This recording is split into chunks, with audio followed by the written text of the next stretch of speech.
Budget নিয়ে আমাদের আয়োজন সংকটে কৌশলী বাজেট।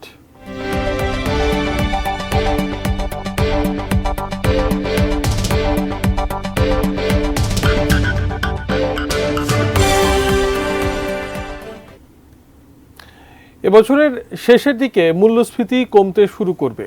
সরকার মূল্যস্ফীতি নিয়ন্ত্রণকে গুরুত্বের সঙ্গে বিবেচনায় নিয়েছে, তাই আরও কিছুদিন থাকবে সংকোচনমূলক নীতি কৌশল।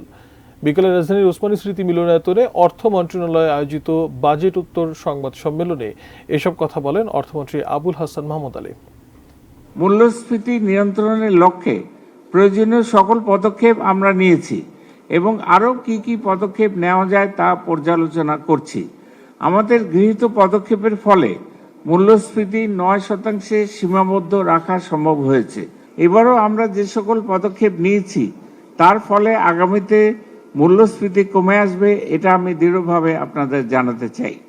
মূল্যস্ফীতি থেকে সাধারণ মানুষকে সুরক্ষা দিতে ওএমএস এবং ফ্যামিলি কার্ড সহ যে সকল কার্যক্রম চলছে তার চলমান থাকবে এবং প্রয়োজনে এগুলোর পরিসর আরও বাড়াবার বিষয়টি বিবেচনায় নেওয়া হবে। মূল্যস্ফীতি নিয়ন্ত্রণ যেহেতু আমাদের এখন সর্বোচ্চ অগ্রাধিকার, সেহেতু সংকোচনমূলক নীতি কৌশল আরও কিছুদিন চলমান থাকবে।